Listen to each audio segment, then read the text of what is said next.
you very much, Nigel. Okay, so as Nigel said, I will tell you about the medic aspects of Sahadža yoga, and as we've heard, Sahadža yoga is a spiritual method, but it has been associated with health benefits.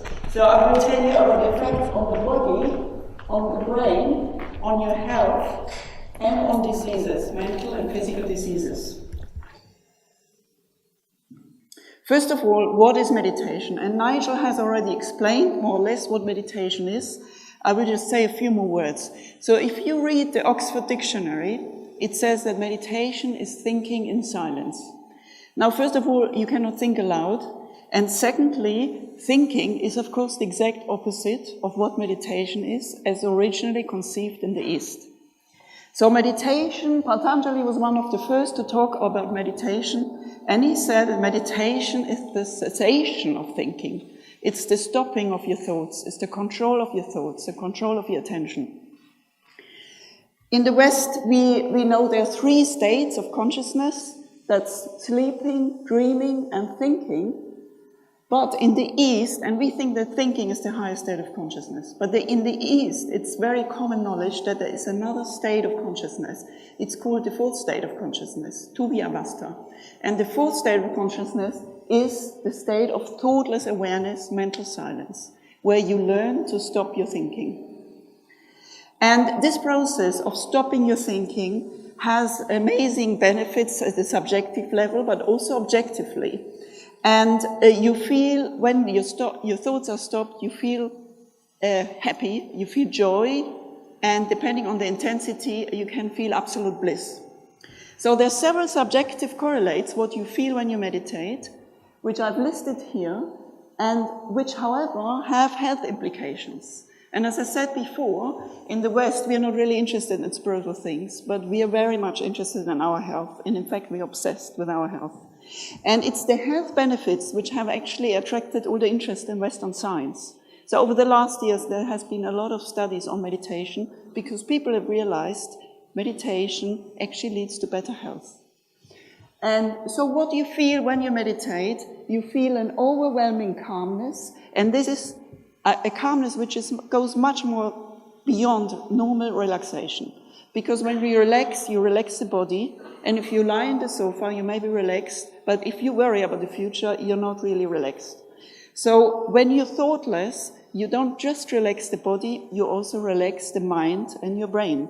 And you cannot do it with any other way. You can only do it by stopping to think, stopping to worry about the future, stopping to ruminate about the past, and be in the present. So this overwhelming feeling of peace within, calmness, is associated with stress relief, and I'll show you later how. When you're mentally silent, you have a better mental balance. And this is because if you think about it, all mental disorders are actually characterized by thought problems.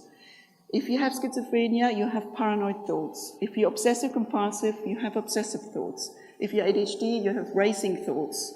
And if you're depressed, you have negative thoughts which you ruminate about. So it has also been shown that all disorders, all mental disorders, they have more mental clutter. This has been shown over recent years. And meditation, of course, is a reduction of the mental clutter, because that's what it is. You stop your thinking, so you have no mental clutter, or you have less mental clutter. So therefore, mental silence is a state of super-mental balance, more than normal people have. So because if you meditate and you have less mental clutter than a normal person, you're super healthy and super balanced mentally. When you don't have any thoughts, you're much more concentrated and you're much more alert because you're pure consciousness without the content, which are the thought and emotions. And if you go through life, the whole day you throw out your thoughts and your emotions into the world, and you don't really see reality as it really is, because you have the intermediation of your thoughts and your emotions. So when you have no thoughts, you absorb reality as it really is. So for example, if you're now listening to me, you may be thinking of the dinner later, and you may have to inhibit your thoughts in order to actually listen or attend. If you have no thoughts, you absorb information much quicker.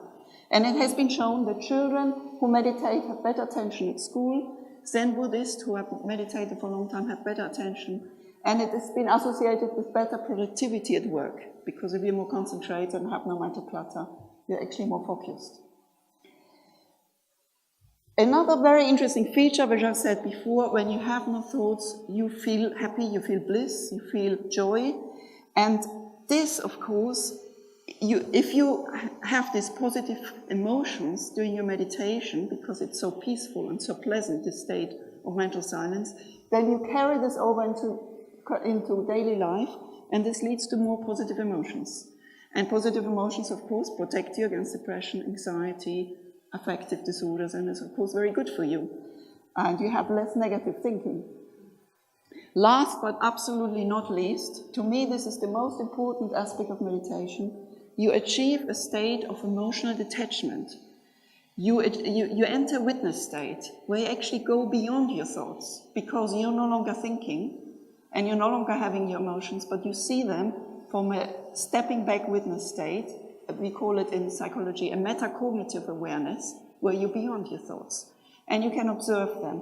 And that's, I think, the most important thing of meditation, most important aspect. And if you remember, Buddha went out to find meditation because he realized there's a lot of suffering in the world. And how do you deal with the suffering? You cannot control the life events. We all have negative life events. You know, your parents will die eventually, people you love may die, you may have a divorce. Whatever happens to you, you cannot really control those life events. But what you can control is how you actually deal with those life events and how you perceive them. You can control your state of mind and your thoughts and your emotions. And that you do via meditation. And that's the only way.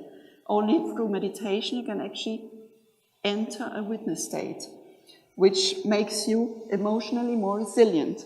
And I think this is the most important aspect of meditation, because who wouldn't want to be happy and sail through life in a sort of serene, happy, joyful way without being carried away on a roller coaster of emotions constantly, depending on what happens to you. So I think this is crucial. And of course, the state of meditation, of thoughtless awareness, you may have seen, and it has been described in all mystical traditions of all cultures.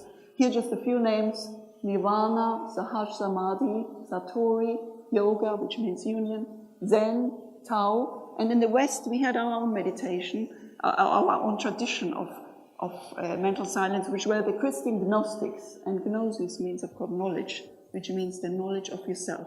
And that yourself, you're not just these thoughts and these emotions, but you're a different thing. You're actually a spiritual person which can go beyond the thoughts and emotions.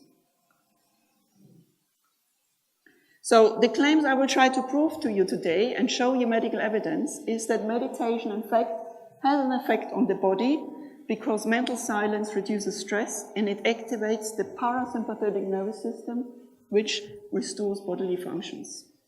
I will show you that meditation has an effect on the brain. Mental silence is a different state of consciousness. You activate different areas of the brain, of deep attention, of positive emotions, and there is a release of happy chemicals which make you joyful. Now, meditation is a good way to prevent illness, because mental silence leads to better physical and mental health. And lastly, I will show you that you can use it as a therapy. So if you have any mental or physical problems, you can actually solve them with meditation.